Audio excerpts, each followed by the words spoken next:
Hey, y'all, and welcome to the Quiet as Kept podcast. I am your host, Shawnti Refuge. I am an award winning master mental health coach. Yes, honey, author of the best selling book, Quiet as Kept, and journaling advocate. This podcast is where we unpack the conversations we've been told to keep quiet, especially in the Black community. And each episode dives into topics like trauma, self love, healing, and mental wellness with honesty, because I'm going to give it to you 100% and heart. Grab your journal and get ready, because what we keep quiet is often what we need to release. Let's get into it. Now, there is a fine line between protecting your peace and avoiding your pain. And to be honest, sometimes we don't know which one we're doing. So if you ever say, I just need to be alone, but deep down, it's not peace you're craving, it's escape, it's numbing, it's keeping your distance from people, conversations, or truth that might crack you open. Yes, I have been there multiple times, and I'm sure I'm going to do it again.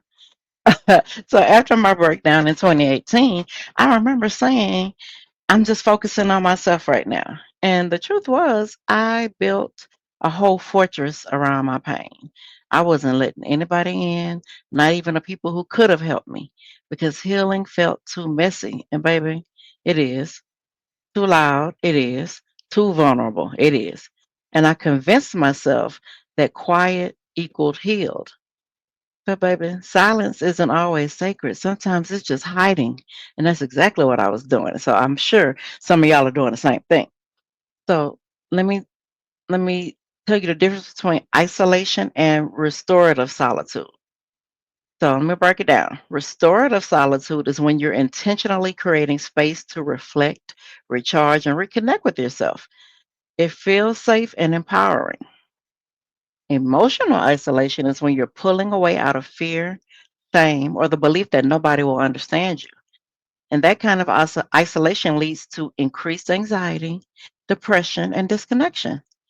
According to the American Psychological Association, chronic emotional isolation can lead to higher risks of mental health issues, including cognitive decline, loneliness, and even heart disease. Don't believe me? Go to APA.org and look up the risks of social isolation, because that's where I got it from. So, what I told myself when I was hiding, I used to say stuff like, I don't trust people. Everyone always lets me down. No one checks on me anyway. And honestly, some of that was true. Still to this day, it's true. But what I wasn't admitting was, I don't know how to be soft and safe at the same time. I don't want anyone to see how much I'm still hurting. I'm afraid that if I open up, I'll fall apart.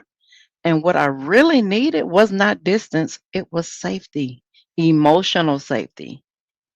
And that's what journaling gave me. It became a place where I told the truth even when I couldn't say it out loud. And that's where I started healing for real. So here are your journal prompts so you can start on your journey. Number one, am I creating safe space for peace or hiding from emotional discomfort? What am I avoiding right now that might be asking for my attention? Who in my life feels emotionally safe? And what would it look like to reach out to them? When you go to answer these prompts, don't rush through them. Sit with them. Think about it and write. And be honest. Above all things, be honest. And remember that I don't know is not an answer because you do know. Now it's our Journal Bay Q&A segment. If you have any questions that you would like for me to read on my podcast, all you have to do is contact me and send me your question. Your question is safe with me. It will be anonymously read and I will answer it honestly. So here's the question I got today. I've cut off so many people to protect my peace, but now I feel lonely. Did I do the right thing? Thank you for your honesty. I want you to know that it is valid to need distance when people are toxic or unsafe. Very valid. But peace doesn't always mean isolation. Loneliness can be a signal that your soul is ready to feel seen again. And to do that, just start small. Reconnect with someone safe, heavy on safe. Or you could write a letter to someone who needs to hear what you need to say, but don't send it. That's an exercise I give my clients all the time. Write a letter to this person. I'm not saying send it to that person. Just write it. Get it off your chest. Because your peace matters, but so does your need for connection. We were not put on this earth to be alone. I tell y'all all the time, we were not put on this earth to do this or do that, to that. And y'all up here doing it. And I know because I was doing it. But now, you know, through my healing journey, my eyes, my heart, my mind, everything, even my body is different. So if I can do it, I know you can. And that's why I created this podcast. So that's a wrap on episode 33 of the Quiet as Kept podcast.